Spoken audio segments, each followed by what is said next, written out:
नमस्कार जी। स्वागत है आपका हमारे YouTube चैनल पर।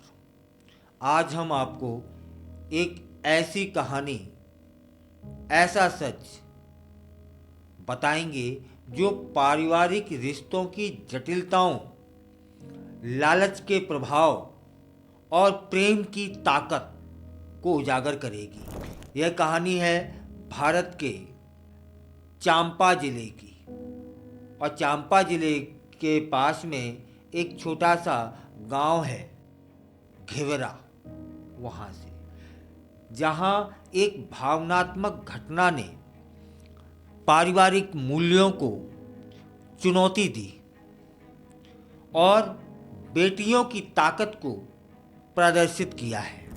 इस कहानी की शुरुआत होती है 80 वर्षीय किसान सीताराम कश्यप से, जो न केवल एक मेहनती किसान थे बल्कि अपनी 5 बेटियों, जिनके नाम थे निर्मला, कमलाबाई, शकुंतला, रमतला और उनकी छोटी बहन के लिए एक प्रेरणा स्रोत भी थे वे।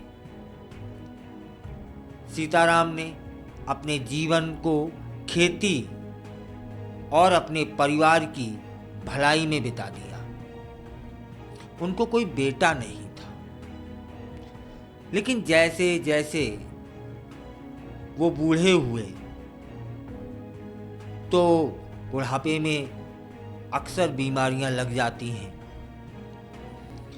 वे भी बीमार रहने लगे।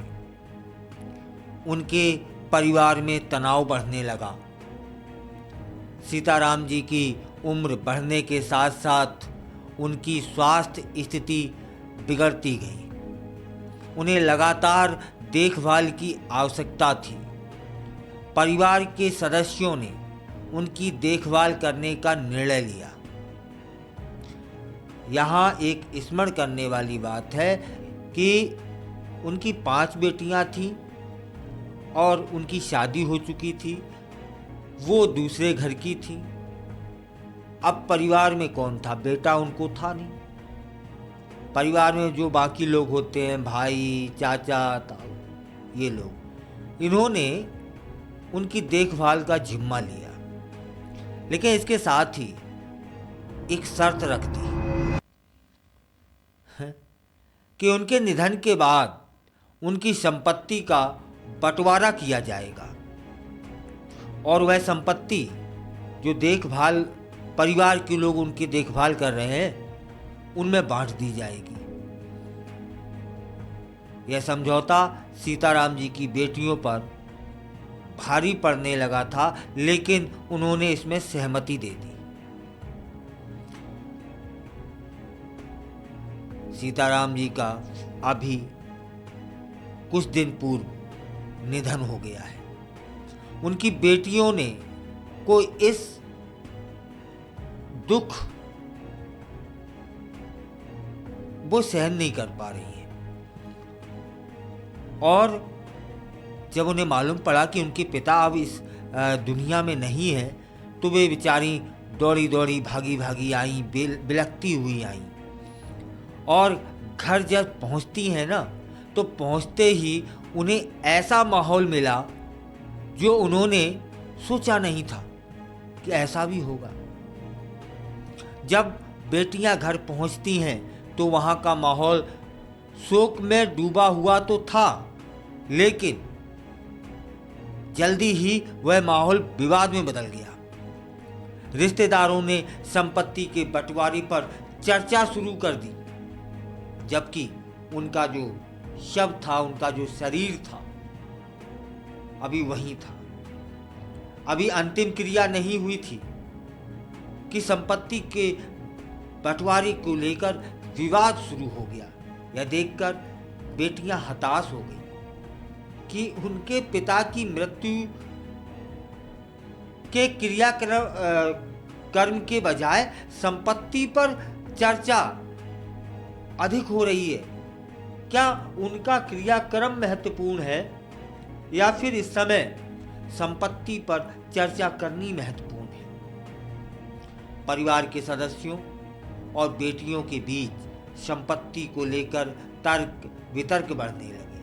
बेटियां इस स्थिति में फंस गईं कि एक ओर उन्हें अपने पिता का सम्मान करना था, अंतिम क्रिया कर्म करवाने थे, और दूसरी ओर परिवार के सदस्यों की लालच का सामना करना पड़ रहा था।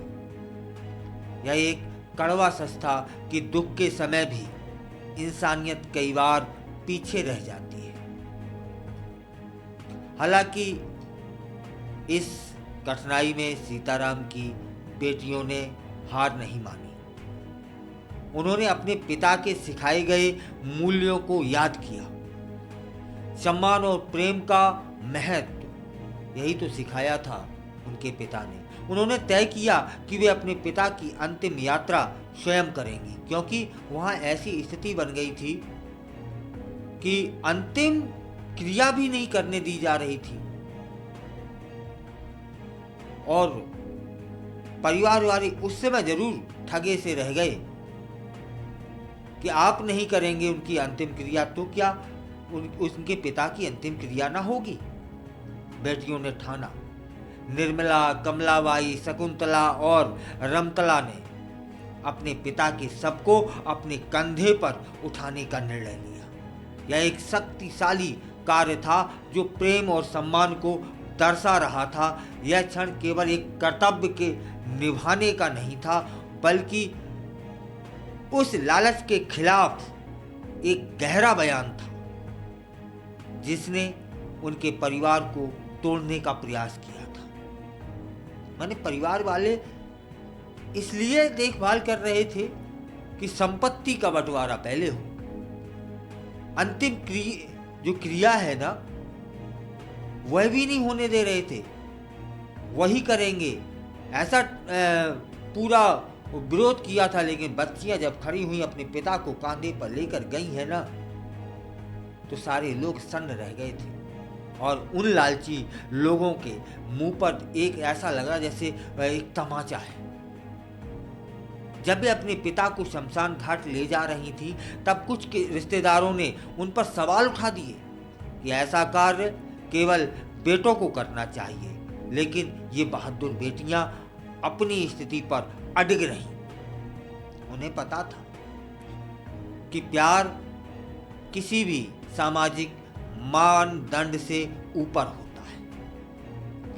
शमशान घाट पर पहुंचकर उन्होंने सभी पारंपरिक विधियों का पालन करते हुए अपने पिता का अंतिम संस्कार किया।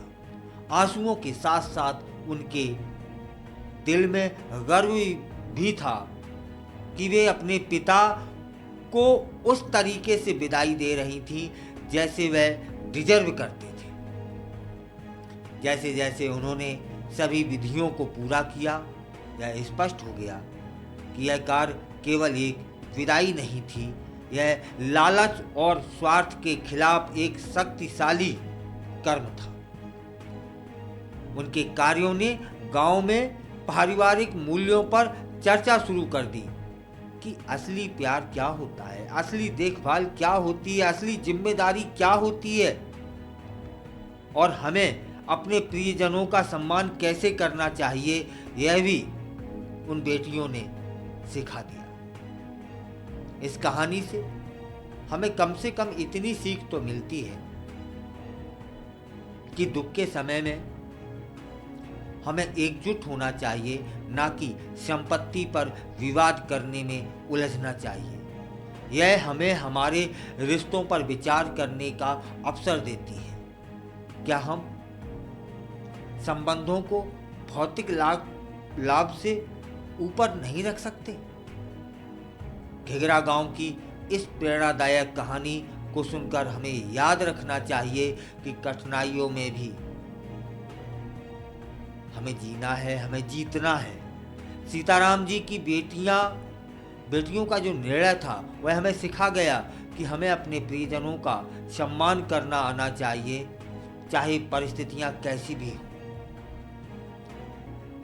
फिलहाल उन बेटियों की चर्चा चाहूं और हो रही है, और वो जो लालची लोग थे पैसे के लिए, उनकी देखभाल का दिखावा कर रहे थे, ठगे से रह गए। अब क्या कहें, अब क्या करें, है ना। फिलहाल बेटियों ने बेटों का जो धर्म है उसका पालन किया, और यह जो पालन था वह समाज में एक प्रेरणा देकर के गया है। लोग चारों ओर से उन बेटियों को सलाम कर रहे हैं, सम्मान कर रहे हैं, दिल से दुआएं दे रहे हैं कि बेटियां हों तो ऐसी हों, है ना। वह नज़ारा अद्भुत था जब बेटियां अपने पिता को अपने कांधों पर लेकर चली थी, और वह नज़ारा भी अद्भुत रहा होगा। वो लालची परिवार वाले, वो लालची रिश्तेदार, कौन सा उन्हें कोना मिला होगा अपने मुंह को छिपाने में।